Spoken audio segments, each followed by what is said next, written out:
70,000-এর কাছাকাছি ভুয়া মুক্তিযোদ্ধা আছেন। এদের পেছনে মাসে কোটি কোটি টাকা, এই গরিব দেশের নাগরিকদের টাকা, ট্যাক্স পেয়ারদের টাকা তাদেরকে ভাতা হিসেবে দিতে হচ্ছে। কেন? আমি সরকারকে অনুরোধ করব, তাদের ভাতা, সত্যিকার অর্থে যাদের নিড আছে তাদের ভাতা 20,000 না 50,000 করে দিন, তাদেরকে বিদেশে চিকিৎসা করিয়ে আনুন। আমার এই এপিসোডের বক্তব্য কোনো নতুন বিতর্ক সৃষ্টি করতে পারে, কিংবা আগের কোনো বিতর্কের অবসান ঘটাতে পারে। প্রিয় দর্শক শ্রোতা, আসসালামু আলাইকুম এবং অফুরন্ত শুভকামনা সবার জন্য। এইটি আসলে দর্শক শ্রোতারা কে কোন দিকে নিতে চান আমার বক্তব্য সেটির উপর নির্ভর করবে, অর্থাৎ তাদের পার্সপেক্টিভ এর সঙ্গে যুক্ত হবে। তো আপনি যদি মনে করেন আমার এই বক্তব্য অন্যদেরও শোনা দরকার, তাহলে দয়া করে সাবস্ক্রাইব করবেন চ্যানেলটিকে এবং লাইক কমেন্ট শেয়ার করে পাশে থাকবেন, এই অনুরোধ জানিয়ে বক্তব্য শুরু করছি। প্রিয় দর্শক, আবার ফজলুর রহমান ওরফে ফজা পাগলা, আমি দুঃখিত তিনি এখন একজন সংসদ সদস্য আমাদের ত্রয়োদশ জাতীয় সংসদে, তাকে ফজা পাগলা বলা আমার উচিত না। স্পিকারকে জিজ্ঞেস করা উচিত যে মাননীয় স্পিকার, আমি সংসদ সদস্য ফজলুর রহমানকে ফজা পাগলা বলতে পারবো কিনা। আমি নিশ্চিত স্পিকার না করবেন, আমাকে অ্যালাউ করবেন না। সেজন্যই আমি বলছি, প্রিয় দর্শক শ্রোতা, আমি আর ফজা পাগলাকে ফজা পাগলা বলবো না। আর ফজা পাগলা কিন্তু আমি বলিনি, বাই দ্য ওয়ে। খুব বেশি দিন আগের কথা না, তিনি এই ত্রয়োদশ জাতীয় সংসদেই প্রথম অধিবেশনের কোনো এক কার্য দিবসে দাঁড়িয়ে বলেছিলেন, অনেকে আমাকে ফজা পাগলা বলে। তখন স্পিকার জনাব হাফিজউদ্দিন আহমেদ তাকে বলেছিলেন যে আপনাকে কেউ ফজা পাগলা বলে না, আপনি কেন নিজেকে এটি বলছেন।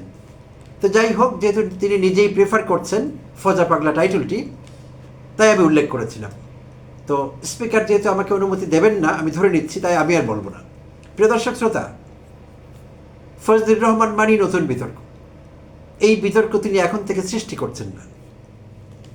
যখন আগাগোড়া আপাদমস্তক আওয়ামী মুজিববাদী এই ফজলুর রহমান জোট সরকারের সময় 2001 থেকে 6 পর্যন্ত বিএনপি এবং জামায়াত ইসলামী, যারা কিনা তাদের এখন আর্চ রাইভাল কিংবা আর্চ এনিমি বলাই ভালো, তাদের যে জোট সরকারটি, সেই সরকারের শেষের দিকে ফজলুর রহমান বিএনপিতে যোগ দেন, আপাদমস্তক আওয়ামী। তো এই তথ্যগুলো অনেকেরই জানা আছে। ইনকেস যদি আপনি না জানেন, তিনি ছিলেন আওয়ামী লীগের কেন্দ্রীয় কমিটির সদস্য। শুধু তাই না, ছাত্রলীগের সভাপতি এবং সেক্রেটারির দায়িত্ব পালন করেছিলেন অতীতে। এর বাইরেও মুক্তিযুদ্ধের সময় তিনি ছিলেন কিশোরগঞ্জের মুজিব বাহিনী প্রধান। যেই মুজিব বাহিনীর লোকদের নাম বলে অনেক সময় মায়েরা পরবর্তীকালে তাদের বাচ্চাদের ঘুম পাড়াতেন, যে ঘুমিয়ে যাও, না হলে মুজিব বাহিনীকে ডাকবো। তো আমরা বুঝতে পারছি মুজিব বাহিনী কারা ছিলেন, তারা কি করতেন। যাই হোক, তো তিনি ভোল পাল্টে হয়ে গেলেন জাতীয়তাবাদী, তার আওয়ামী পরিচয় বিসর্জন দিলেন, হয়ে গেলেন কিশোরগঞ্জ জেলা বিএনপির সভাপতি। শুধু তাই না, প্রয়াত প্রধানমন্ত্রী বেগম খালেদা জিয়ার রাজনৈতিক উপদেষ্টা এই ফজলুর রহমান। তো জুলাই অভ্যুত্থান পরবর্তী সময়ে এত কথা তিনি জুলাই অভ্যুত্থান নিয়ে বলেছেন, জুলাই অভ্যুত্থানকে ছোট করে, জুলাই যোদ্ধাদের গালাগালি করে এত কথা তিনি বলেছেন যে বিএনপি বাধ্য হয়েছিল একটি পর্যায়ে, প্রিয় দর্শক শ্রোতা, গত বছরের শেষের দিকের কথা, দল থেকে তাকে শোকজ করা হয় এবং বলা হয় সেই শোকজ লেটারে যে আপনি আপত্তিকর, উত্তেজনা সৃষ্টিকারী বক্তব্য রেখেছেন বিভিন্ন সময়ে। কারণ দর্শাতে বলা হয়ে থাকে 3 মাসের জন্য এমনকি তার সদস্য পদ পর্যন্ত স্থগিত করা হয়। তো বিএনপি বরাবরই যেটি করেছে, তাকে আবার তারা দলে ফিরিয়ে নিয়েছে। শুধু দলে ফিরিয়ে নেয়নি, সংসদ সদস্য বানিয়েও আবার সংসদে নিয়ে এসেছে। তো নির্বাচনের আগে এই ফজলুর রহমান বলেছিলেন, বিরোধী দলীয় নেতা এখন সংসদে জামায়াত আমির ডাক্তার শফিকুর রহমানকে একটি চ্যালেঞ্জ ছুড়ে দিয়েছিলেন। আপনাদের নিশ্চয়ই মনে আছে, তিনি সেখানে বলেছিলেন যে তিনি চ্যালেঞ্জ করছেন সারা বাংলাদেশে যে কোনো আসন থেকে তিনি ডাক্তার শফিকুর রহমানের বিপরীতে দাঁড়াতে রাজি আছেন সংসদ সদস্য পদে। তবে তিনি মার্কা হিসেবে ধানের শীষ চান, অর্থাৎ তার যে মুক্তিযোদ্ধা পরিচয়, সবসময় তিনি যেটি নিয়ে গর্ববোধ করেন, প্রয়োজনে অপ্রয়োজনে 71কে টেনে আনেন, মুক্তিযুদ্ধকে টেনে আনেন, মুক্তিযোদ্ধাদের গ্লোরিফাই করবার চেষ্টা করেন অকারণে, অপ্রাসঙ্গিকভাবে। এই সব পরিচয় ভুলে গিয়ে, সেই অহংকার দম্ভ ভুলে গিয়ে তখন তিনি বললেন তার ধানের শীষ মার্কাটি দরকার। অর্থাৎ এত বড় মুক্তিযোদ্ধা, তার কোনো দাম নেই, মুক্তিযোদ্ধা হিসেবে লোকেরা তাকে গ্রহণ করবে না, তার গ্রহণযোগ্যতা নেই। আর নেই বলেই তিনি বাধ্য হয়েছিলেন ধানের শীষ মার্কাটি তার লাগবে। সেই মার্কায় যদি তিনি দাঁড়ান যে কোনো আসন থেকে, তাহলে তিনি ডাক্তার শফিকুর রহমানকে হারাতে পারবেন। মজা পাইলাম ফজা পাগলার এই কথায়, দুঃখিত ফজা পাগলা আবার বলেছিলাম, বলবো না। আচ্ছা, তো এখন আবার তাকে নিয়ে কি বিতর্ক। গতকাল জাতীয় সংসদে তিনি দাঁড়িয়ে, গতকাল ছিল বৃহস্পতিবার 25 জুন, তিনি 2026-27 অর্থ বছরের প্রস্তাবিত বাজেটের উপর সাধারণ আলোচনায় বাজেট বিষয়ে তিনি কথা বলেননি। তার বলবার তেমন কিছু নেই আমি বিশ্বাস করি। যাই হোক, তো বললে প্রশংসা করতে হতো, এর বাইরে আর কি বলতেন। তিনি কথা বললেন জুলাই যোদ্ধা এবং 71কে মুখোমুখি করে আবার নতুন বিতর্ক সৃষ্টি করলেন। তো তিনি উল্লেখ করলেন তার বক্তব্যে যে সরকার জুলাই যোদ্ধাদের জন্য ভাতা নির্ধারণ করেছে। জুলাই যুদ্ধে যারা শহীদ হয়েছেন তাদের জন্য 20,000 টাকা, আর যারা বিভিন্নভাবে আহত হয়েছেন বিভিন্ন পর্যায়ে এবং আহত হবার যে মাত্রাটি, সেটির উপর ভিত্তি করে 20, 15 এবং 10,000 টাকা তাদের জন্যও ভাতা নির্ধারণ করা হয়েছে। তো ফজলুর রহমান বললেন যে মুক্তিযোদ্ধাদের ভাতাও 20,000 টাকা বহাল আছে, সম্মানী ভাতা মুক্তিযোদ্ধাদের। আর বীর শ্রেষ্ঠ, বীর উত্তম, বীর বিক্রম এবং বীর প্রতীকদের ভাতা 5,000 টাকা বৃদ্ধি করা হয়েছে। তো সেখানেই তিনি বিতর্কটি তৈরি করলেন। তিনি বললেন যে আমি জুলাই অভ্যুত্থানকে অসম্মান করছি না। সম্মান করছেন সে কথা বলেননি, কারণ সম্মান তিনি কখনোই করেননি। বলেছেন অসম্মান করছি না। সেইটিও জুলাই অভ্যুত্থানের পক্ষের লোকের বিরাট পাওনা তার কাছ থেকে, কারণ তিনি যে পরিমাণ খিস্তি খেউর করছিলেন জুলাই যুদ্ধ কিংবা জুলাই অভ্যুত্থানকে নিয়ে, জুলাই আন্দোলনকে নিয়ে, সেটি সব কালের সীমা ছাড়িয়ে গিয়েছিল এবং তার ধৃষ্টতায় দেশের মানুষ অবাক হয়েছিলেন। তো তিনি অন্তত এটুকু বলেছেন যে তিনি জুলাই যুদ্ধকে অসম্মান করছেন না, কিন্তু তিনি শর্ত জুড়ে দিয়েছেন মুক্তিযোদ্ধাদের ভাতা 1 টাকা হলেও জুলাই যোদ্ধাদের 20,000 টাকা ভাতা থেকে বেশি হতে হবে। কারণ এই দুটোকে কখনোই এক করা যাবে না, তুলনা হতে পারে না, তুলনা করা যাবে না। মুক্তিযুদ্ধকে এবং জুলাই অভ্যুত্থানকে তুলনা করা ঠিক হবে না। তুলনা করলে ভবিষ্যতে জবাব দিতে হবে এই সংসদকে কিংবা সংসদের বিএনপি দলীয়দের। প্রিয় দর্শক শ্রোতা, এখানে কেউ জুলাই অভ্যুত্থান এবং 71কে তুলনা করেনি, মুক্তিযুদ্ধ এবং জুলাই অভ্যুত্থানকে তুলনা করেনি। তিনি ট্রেজারি বেঞ্চের দিকে ইঙ্গিত করে বলছিলেন যে আমার এই অংশটুকু থেকে আমি জানতে চাই মুক্তিযুদ্ধ আমাদের শ্রেষ্ঠ অর্জন ছিল কিনা। এই প্রশ্ন নিতান্ত বাতুলতা, অপ্রয়োজনীয়, অপ্রাসঙ্গিক এবং গতকালকের সংসদের মূল্যবান সময় নষ্ট ছিল। প্রিয় দর্শক শ্রোতা, আমাদের এই তওবা, এই স্বীকারোক্তি ফজলুর রহমানের নেতৃত্বে হবার প্রয়োজন নেই। বাংলাদেশের কোটি কোটি মানুষ মনে প্রাণে বিশ্বাস করে মুক্তিযুদ্ধই আমাদের বাঙালি জীবনের, বাংলাদেশের সবচেয়ে বড় অর্জন।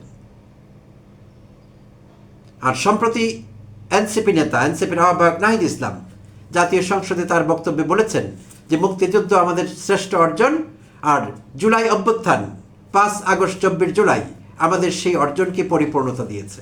সুস্পষ্টভাবে নাহিদ ইসলাম তার বক্তব্য পরিষ্কার করেছেন। যদিও নাহিদ ইসলামদের রাজাকারের বাচ্চা এবং আরও যা তা তার মুখে তিনি বলেছেন, এই অতিরিক্ত মুক্তিযোদ্ধা,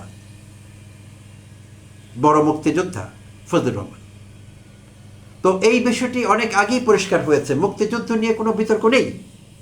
মুক্তিযুদ্ধ বিতর্ক তৈরি করেছেন ফজলুর রহমান। মুক্তিযুদ্ধ নিয়ে বিতর্ক তৈরি করছেন বিএনপি দলীয় অতি মুক্তিযোদ্ধা কিছু আছেন সংসদ সদস্য, তারা তৈরি করছেন। এইটি নিয়ে কোনো বিতর্ক নেই। সম্প্রতি শামসুজ্জামান দুদুকেও দেখা গেল জামায়াতের এক নেতাকে টক শোতে মারতে উদ্যত হয়েছিলেন, এমন একটি অবস্থা তার। মুক্তিযুদ্ধের আবেগে তিনি আর বাঁচতে পারছিলেন না। শামসুজ্জামান দুদুর কথা বলছি। প্রিয় দর্শক শ্রোতা, এই সংসদের প্রতিটি মিনিট আমাদের 3.25 লক্ষ টাকা কস্টিং হয়। যখন জাতীয় সংসদ চলে প্রতি মিনিটের মূল্য হলো, খরচ হলো 3.25 লক্ষ টাকা। এই সংসদে দাঁড়িয়ে বাজেট আলোচনায় জুলাই যুদ্ধ এবং ৭১কে মুখোমুখি করে দেওয়া, এইটি নিয়ে নতুন বিতর্ক তৈরি করা খুব কি প্রয়োজনীয় ছিল? কমেন্টে জানাবেন কি ভাবছেন আপনারা। আর স্পিকার হিসেবে দায়িত্ব পালন করছিলেন এই সেশনে, যখন ফজা পাগলা কথা বলছিলেন আমাদের প্রিয় কায়সার কামাল, ব্যারিস্টার কায়সার কামালকে আমি পার্সোনালি খুব অ্যাডমায়ার করি। তো আমি জানি না তার কালকে এত উচ্ছ্বসিত হবার কি কারণ ছিল।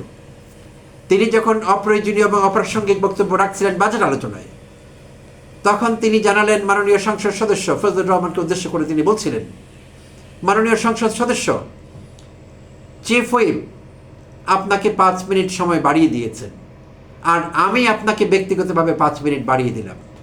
তো আমি অবাক হলাম, স্পিকার হিসেবে যেহেতু তিনি স্পিকারের দায়িত্বে ছিলেন, ডেপুটি স্পিকার, তার দায়িত্ব ছিল তাকে থামিয়ে দেওয়া, যে মাননীয় সংসদ সদস্য আপনি প্রাসঙ্গিক বক্তব্য রাখুন। হ্যাঁ, আমি জানি অনেকে হয়তো বলবেন টপিকটি সংবেদনশীল, স্পর্শকাতর, তাই এই পয়েন্টে তাকে থামিয়ে দিলে ডেপুটি স্পিকারের বিরুদ্ধে কথা হতো যে তিনি মুক্তিযুদ্ধ বিরোধিতা লেগে গেলেন কিনা। কারণ এই অস্ত্র আমাদের খুব ধারালো অস্ত্র, খুব শানিত অস্ত্র, খুব স্পর্শকাতর অস্ত্র, যে কোনো মুহূর্তে যে কোনো কারো উপর আমরা এই অস্ত্র ব্যবহার করতে পারি, করছি। তো ঠিক আছে, তিনি যদি তাকে না থামিয়ে থাকেন ভালো কথা। কোন আবেগে আরো 5 মিনিট বাড়িয়ে দেওয়া হলো? কোন বক্তব্য শুনবার জন্যে? তার এই বক্তব্যের কোন অংশটুকু আমরা জানি না।